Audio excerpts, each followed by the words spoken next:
Hey everyone, and welcome to Developer Team. My name is Jonathan Cottrell, and today I'm going to be giving you a very simple way of saving some time today at work.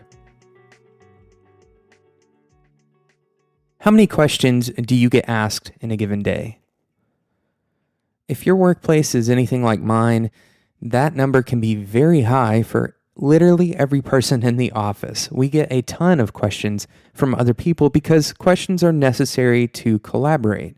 But a lot of the time, the answer to the question is just beyond whatever the question actually is. In other words, if you were to look into that particular question a little bit deeper, you would probably find the answer for yourself.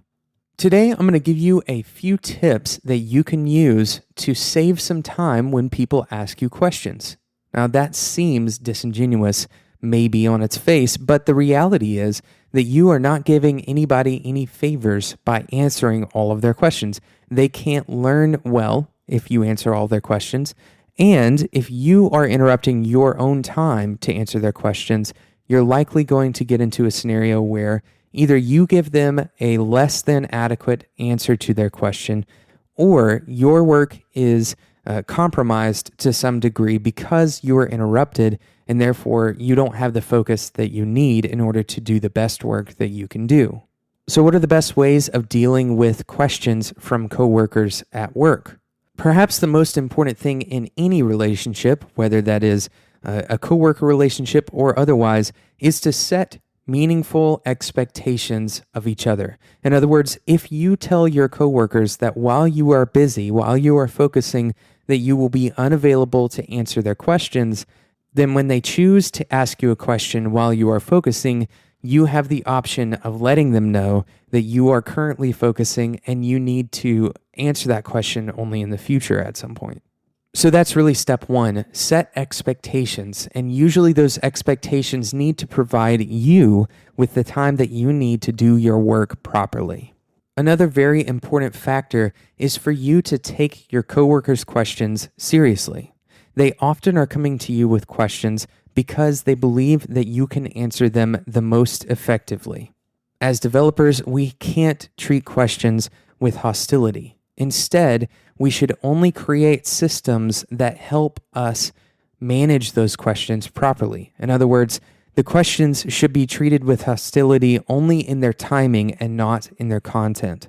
Once you have set expectations for you and your coworkers, and once you have decided to take their questions seriously, which you always should, the next step is to provide the opportunity for that worker to find the answer for themselves.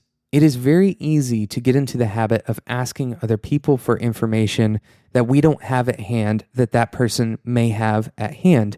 And this doesn't increase efficiency necessarily. Instead, it's just a habit. It's something that we do because we think in terms of people rather than in terms of information. In other words, I know that a certain person who has gone through a process, they probably have the link that I'm looking for, and so I can ask them to send it to me, or I can spend 2 or 3 minutes trying to find that link on my own.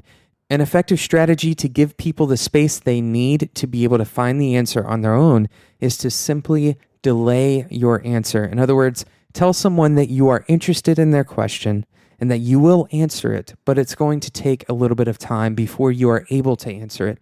9 times out of 10, in my experience, whether that person who is asking me a question is somebody that I am the manager over, or it's my personal boss, if they ask me a question, even if I delay 5 to 10 minutes, a lot of the time, I would say, like I said, 9 times out of 10, that answer is already found by the time I get around to helping that person with that particular question. There's a delicate balance that you have to learn to strike between respecting a person and knowing that they need your help, and also providing them the space that they need to find the answer, and providing yourself the space that you need to focus on whatever you are currently already focusing on.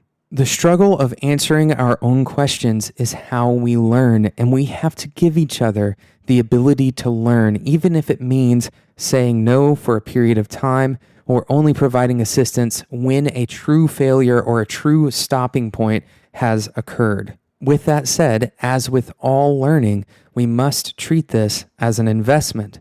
Not answering somebody's question might make them slightly less productive for the next 5 minutes or even 5 hours, depending on what that question is and how experienced that particular person is. But in the long run, learning pays you back. And so you have to look at these things on a case-by-case basis and determine, is this worth the investment for this particular scenario to allow this person to move forward without this answer for the next however long. Thanks so much for listening to this episode of Developer Tea. I hope this starts a great conversation between you and your coworkers, because I think this is something we all need to be aware of. We all need to know our habits and the ways that we are standing in the way of other people, and also the ways that we absolutely must help each other. I hope you enjoyed this episode. Let me know if you have any further ideas or questions about this topic. I'd love to talk to you. You can email me at developertea@gmail.com. You can always reach out on Twitter at developertea. And then you can always find the show notes for these episodes at spec.fm. Thanks so much for listening, and until next time, enjoy your tea.